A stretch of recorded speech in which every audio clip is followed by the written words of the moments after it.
everybody. Well, let's talk more about Campaign 2020. Richard Johnson is a lecturer in U.S. politics and international relations at Lancaster University. He joins us from Oxford, England. Richard, good to see you. Thank you. Good to see you. Well, are you just so excited about this race so far? We are definitely in the everybody in stage of this presidential election season. 11 Democratic candidates, more to come. As of Saturday, Elizabeth Warren. But it's been a rough week for her vis-a-vis her claims to be Native American, and Donald Trump is having a field day. What do you think? Is she going to be able to push past this? I think she'll probably be able to push past it. I mean, I think she's actually in some ways assisted by the comments that the president made. I think the president's allusion to the Trail of Tears was extremely inappropriate, and I think that many Democratic voters will react badly to that and become perhaps more defensive of her in light of the president's insensitivities. I thought it's significant that she placed her campaign very squarely in the history of the American labor movement, the union movement. And unions are significant players in Democratic primaries. They provide a great deal of funding. Since 2010, about $1 billion have been given from unions to Democratic candidates, and they have millions of members. And in 2016, many of the major unions, like the SEIU, actually backed Hillary Clinton. And so I think that one of the things that I think Elizabeth Warren is trying to do is to pitch herself to those unions to be the candidate that they support. Yeah, she's definitely going after the billionaire culture in the United States.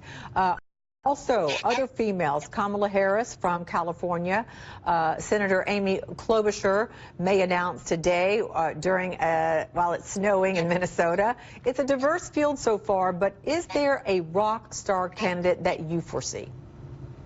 Well, look, one of the things about this particular primary, which is very different from 2016, is because it is so crowded, candidates can win states on a very relatively low share of the vote. I mean, we can quite easily imagine that the winner of the Iowa caucuses might only get 30% of the vote in Iowa. Now, that matters in terms of delegate count, but in terms of the media narrative and the focus on people being winners of a state, it means that if you lock down a certain core constituency, then you might be able to prevail in states with a fairly low share of the vote. And I think the African-American vote is really crucial here. And I think Kamala Harris is very pitching herself to that group. 27% of Democratic primary voters in 2016 were African-American.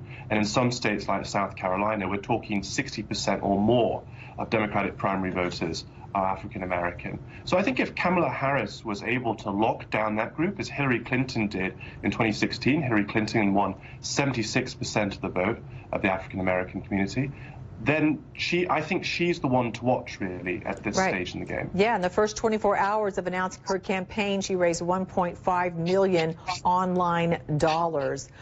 Interesting there. Well, according to a poll reported by the New York Times, Richard, Democrats are saying that were polled, they just want a candidate who can beat Donald Trump. That is more important than sticking with a Democratic candidate that's aligned with them. So the question is, who can stand up to Trump? How should they stand up to Trump? And of course, Bernie Sanders, Joe Biden, still on the fence. Well, there are different paths to victory, I think, for a Democratic candidate in 2020. You can look at the 2016 map and say, if we just replicated what Hillary Clinton did, but just did a little bit better in particularly the white Midwest and also turning greater African-American turnout in those areas, then we could win. But maybe the map might be shifting. So maybe Donald Trump might start looking at states in New England like New Hampshire and Maine as places that he would wish to make inroads. And so I think that the Democrats have to not make the mistake that they made in 2016 and assume that the electoral college map of the previous election is static, that these things can shift and change and new states can become available to Donald Trump and also to the Democrats. So perhaps in the Southwest, like states like Arizona might be coming into play. People even talk about Texas. That may be premature, but I think the Democrats really need to think about the dynamic nature of the electoral college map.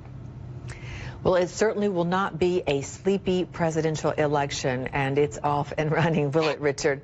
I think we'll have a chance to talk with you again. We always appreciate your insights. Thank you. Thank you. Have a good one.